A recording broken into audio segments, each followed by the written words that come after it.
먹이고 더 사랑하기라는 주제로 함께 주님의 말씀 보도록 하겠습니다. 최근 뉴스의 기사 제목이 계속 제 머릿속을 맴돌고 있습니다. 기사 제목이 이렇습니다. 증오도 소비하는 시대. 인터넷 쇼핑몰에 저주 인형이라는 것이 그렇게 많이 팔린다고 합니다. 서로를 증오하는 시대를 살고 있고, 또 특별히 좋지 않은 문화가 청소년들에게 놀이 문화로 번지는 것, 확산되는 것 때문에 우려를 표현하는 기사 제목이었는데요. 저는 이 기사를 보면서 우리가 생각보다 증오의 시대를 살고 있다 여겨집니다.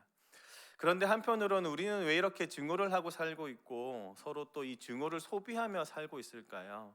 분노를 왜 이렇게 높이고 있을까 싶기도 한데요. 인터넷의 또 다른 인터넷에서 제가 보면서 블로그에 한 상황을 보면서 제가 조금 이해를 하기 시작했습니다. 어떤 한 분이 전주로 가는 길 가운데 휴게소를 딱 들리셨다고 해요. 그런데 막 밥을 먹고 있는데 한켠에서 막 싸움이 일어났다는 겁니다. 싸움의 내용을 자세히 들어보니까 이런 거예요. 식판을 여기다 내야 돼, 이렇게. 한 사람은 여기에다 내야 된다고 하고, 한 사람은 저기에 내야 된다고, 서로 막 싸우는 거예요. 한 사람이 이제 목소리가 크면 이기잖아요. 목소리 크게 내면서 여기 맞다니까 하고 이제 끌고 가서 그쪽에 딱 식판을 딱 내려고 했는데, 그 식판을 내려고 하는 그 앞에 있던 사람이 이렇게 이야기하는 겁니다. 이분의 식판은 여기 내는 게 맞고요, 저분의 식판은 저기 내는 게 맞습니다. 이렇게 이야기하는 걸 보았대요. 제가 이것을 보면서 무슨 생각을 했냐면, 서로 맞다는 것을 계속 주장하는 겁니다. 각자의 객체가 보면 자기의 말이 맞습니다. 자기의 식판은 여기 내는 것이 맞고, 또 이 사람의 식판은 거기 내는 게 맞는 거죠. 근데 자기가 맞다는 것을 주장하다 보니까 서로 계속해서 싸우는 거라는 느낌이 들었습니다. 사랑하는 성도 여러분, 우리가 내가 맞다고 여기면 늘 분열하게 됩니다. 맞고 틀림의 영역에선 분명히 그 말이 맞겠지만요, 서로 다름의 영역으로 가면 서로의 맞다 주장하는 것이 늘 싸우는 것으로 번지게 되는 거죠. 그리고 그런 분열 속에서, 그러한 갈등 속에서 저주의 꽃이 피어나게 되는 겁니다. 그런데 놀랍게도 예수님은요, 이 시대에 자기가 온 것이 분쟁을 일으키려 함이라고 이렇게 이야기하는 거예요. 51절 한번 볼까요? 이렇게 기록합니다. 내가 세상에 화평을 주려고 온 줄을 아느냐? 내가 너희에게 이르노니 아니라 도리어 분쟁하게 하려 함이로다. 예수님이 오신 것이 마치 서로 저주하고 서로 싸우게 하는 것처럼 느껴지는 본문입니다. 그런데 예수님은 그러신 분이 아니라는 걸 우리가 이미 알기 때문에 오늘의 본문을 해석하기 좀 힘들어져요. 오늘의 분쟁은요, 사실 이 분쟁이란 단어 자체가 서로 싸우는 것을 의미하는 것이 아니라 원어적 의미는 분리된다, 쪼개어진다라는 의미예요. 이런 의미로 좀 접근해 본다면, 예수님이 이 땅에 오신 것은 서로가 분리되게 된다는 겁니다. 맞는 말이에요. 왜냐하면 예수님은 참된 진리시기 때문입니다. 예수님으로 인해서 이 진리를 믿는 사람과 믿지 않는 사람이 갈라지게 되는 것은 마땅함입니다. 그런데 이 분열되고 분리되는 것을 잘못 이해하기 시작하면 서로 싸우는 데까지 간다는 게 참 독특해지는 것이죠. 그렇다면 오늘의 본문은 이 분쟁을 합리화하는 본문일까? 절대 그렇지 않습니다. 우리가 잘못된 분열과 분리의 상황 속에 있으면 분쟁하게 됩니다. 지금의 정치 상황이 그렇습니다. 어떠한 하나의 기준으로 이쪽이 맞다, 저쪽이 맞다 서로 주장은 할 수 있겠지만, 이 분리를 잘못 이해하기 시작하면 서로 싸우게 되고요.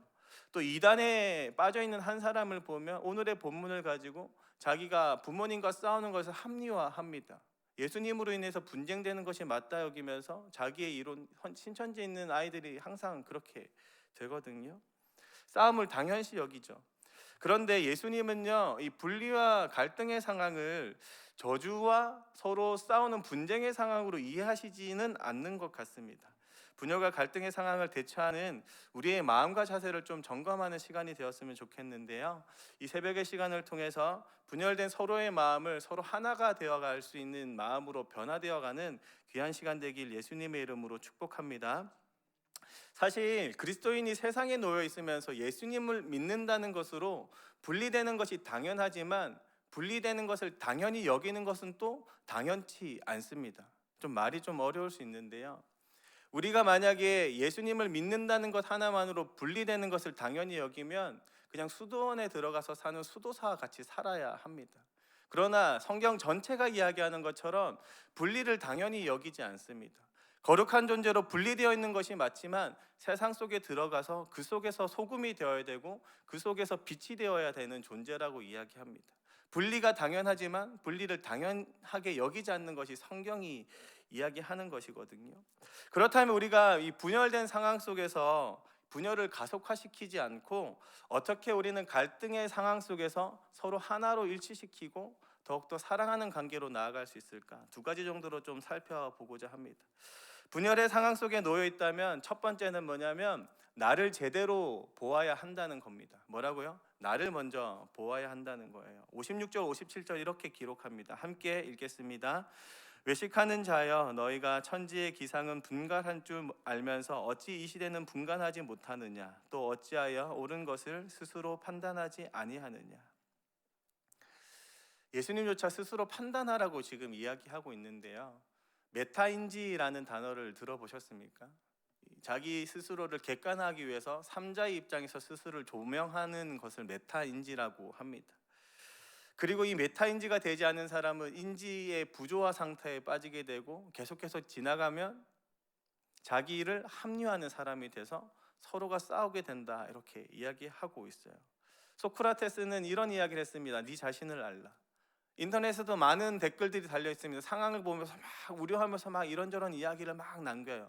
거기에 댓글과 댓글을 보면 이런 이야기들이 있습니다. 네가 고민하고 있는 너의 현실을 좀 돌아보아라, 막 이런 이야기를 하는 사람들도 있거든요. 세상은요, 자기 스스로를 돌아보지 않고 그냥 상대방을 비난하는 데 많은 초점이 빼앗겨 있습니다. 그런데요, 오늘의 예수님도요, 자기 스스로를 돌아보라고 이야기하는 거예요. 58절 이렇게 이야기하거든요. 내가 너를 고발하는 자와 함께 법관에 갈 때에 길에서 화해하기를 힘쓰라. 그가 너를 재판장에게 끌고 가고 재판장이 너를 옥졸에게 넘겨주어 옥졸이 옥에 가둘까 염려하라. 무슨 뜻입니까? 상대방이 명백히 잘못했다고 여기서 지금 재판관 앞에 가는 길 중에 자기를 지금 예수님이 돌아보라는 거예요. 너는 잘못이 없다 여기겠지만 아마 너 법관한테 가면 너가 잘못됐다고 아마 판단받게 될 거다라고 이렇게 이야기하는 겁니다. 사랑하는 성도 여러분, 우리는 우리 스스로를 객관화할 필요가 있습니다. 상대방의 잘못을 볼 것이 아니라 나의 잘못을 먼저 인식해야 되는 거예요. 지난주 우리 이만식 목사님 말씀하신 것처럼 자기 눈에 들보를 보아야 하는 거죠. 우리 스스로를 먼저 보아야 합니다. 잘못된 상황이 놓여 있다면, 잘못된 누군가의 모습이 보인다면 그 모습을 거울화해서 그 모습을 통해서 나를 스스로 돌아보는 겁니다. 나도 동일한 모습이 있지 않은가부터 시작될 때 서로의 싸움이 일어나는 것이 아니라 서로가 하나 되어가고 갈등이 완화될 수 있는 것이죠. 아내의 잘못이 보였다면 그 잘못은 나의 잘못이라 여겨야 됩니다. 내가 느끼지 못할 뿐이지 나도 동일한 잘못을 할 수 있게 되는 거예요. 나도 본질적으로 동일한 모습이 있는 거죠. 왜 그렇습니까? 사람은요, 본질적으로 같은 존재이기 때문입니다. 죄가 기능하는 존재예요. 한 사람에게만 잘못된 모습이 나타나는 것이 아니라 본질적으로 진노의 자녀이기 때문에 똑같은 모습에 잘못된 모습이 나도 드러날 수 있다는 것이죠. 사랑하는 성도 여러분, 나를 보는 눈을 회복하시길 소망합니다. 나의 죄성을 바라보는 눈을 회복하시길 소망합니다. 그리고 여전히 나에게 그리스도가 필요하다는 그 눈을 회복하시길 소망합니다. 나의 부족을 보기 시작하시면 이제는 상대방의 부족이 보이기 시작하고, 나의 부족을 보기 시작하면 상대방을 이제는 긍휼히 여기기 시작하게 될 겁니다. 그리고 그 속에는 이제는 저주의 꽃이 피는 것이 아니라 사랑의 꽃이 피어 나갈 줄 믿습니다. 사랑하는 성도 여러분, 그러기에 이제는 상대방을 보는 눈에서 이제는 나를 보는 눈을 뜨시길 주님의 이름으로 축복합니다. 분열의 상황 속에 놓여 있다면 두 번째는 뭐냐면 현재의 상황을 인식하는 눈을 떠야 된다는 거예요. 현재의 상황을 제대로 인식해야 합니다. 오늘의 본문의 이 앞쪽 이야기를 자세히 보면요, 둘 셋으로 분명히 분리된다고 이야기합니다. 희한하게 각자의 개성과 가치는 다른데도 불구하고 꼭 집단을 이루게 됩니다. 어떻게 집단을 이룰까요? 서로 같은 마음이 될 때 집단을 이루게 돼요. 이렇게 많은 성도님들이 있지만 하나의 주제로 비슷한 마음을 가진 사람이 쪼개어집니다. 초록은 동색이라는 말 들어보셨죠? 비슷한 의견을 가진 사람끼리 모일 수 있고 비슷한 생각과 마음을 가진 사람끼리 자연스럽게 모이게 된다는 겁니다. 그러니까 상대적으로요, 나와 다른 생각을 가진 사람이 이질감으로 느껴지는 것은 당연한 거죠. 분리의 과정이 그렇습니다. 비슷한 의견끼리 모이고 다른 사람과는 멀어집니다. 다른 색깔로 여겨지죠. 분명히 완전히 다른 것이 하나로 뭉쳐있기 쉽지 않습니다. 색깔이 다르기 때문이에요. 그런데 무지개라는 걸 한번 보시겠어요? 빛으로 하나 될 수 있습니다. 서로 완전히 다르고 다른 색깔임에도 불구하고 빛으로 하나가 되어 갑니다. 제가 이 무슨 이야기를 하고 싶은 거냐면요, 색깔은 원래 하나라는 거예요. 그런데 분리되어 있는 것을 다른 객체로 보고 서로 싸우기 시작하면 분리된 상태로 있겠지만 하나로 여긴다면 빛의 아름다운 조화를 이룰 수 있다는 거죠. 오늘의 본문 52절 53절 이렇게 이야기합니다. 이후로부터 한 집에 5사람이 있어 분쟁하되 셋이 둘과 둘이 셋과 하리니 아버지와 아들과 아들이 아버지와 어머니가 딸과 딸이 어머니와 시어머니가 며느리와 며느리가 시어머니와 분쟁하리라 하시니라. 제가 정말로 이야기하고 싶은 건 뭐냐면요, 빨간색이 빨간색이라 주장하고 파란색이 파란색이라 주장하면 분리되는 상태로, 제가 색깔을 너무 잘못 이야기했는데 초록과 노랑으로 제가 비유를 하겠습니다. 초록이라고 주장하고 노랑이라고 주장하면 서로 싸우는 상태가 되겠지만 한번 잘 생각해 보세요. 원래는 분리될 수 있는 존재가 아니라 빛으로 하나라는 존재입니다. 오늘의 52절 53절 자세히 보시면요, 예수님은 이 분리의 상황과 갈등의 상황을 설명하실 때 가족 관계로 설명을 하세요. 원래 하나의 존재가 되어야 될 존재가 갈라지고 있다는 겁니다. 예수님이 초점을 맞추고 싶으신 건 어디냐면요, 분리될 수 있다, 자연스럽게 분리되는 것을 강조하고 싶으신 것이 아니라 원래 하나 된 존재가 쪼개어지고 있다, 이걸 이야기하고 싶은 겁니다. 이 안타까운 상황을 예수님이 지금 보고 계신 거예요. 사랑하는 성도 여러분, 분열과 분리되는 과정을 잘 보시면 모든 것이 다 아름다운 관계가 쪼개어지고 있는 상황입니다. 아름다운 관계가 깨어지고 있는 상황이라는 거예요. 이 분열되고 분리되고 있는 이 안타까운 상황을 먼저 인식하시길 주님의 이름으로 축복합니다. 분리와 분리가 당연한 것이 아닙니다. 의견이 다르다고 당연한 것이 아니라 분열되고 분리되면서 저주하면서 서로 상처받으면서 깨어지고 있는 이 안타까운 상황이 우리에게 훨씬 더 중요하다는 겁니다. 예수님은요, 분리됨을 강조하시는 것이 아닙니다.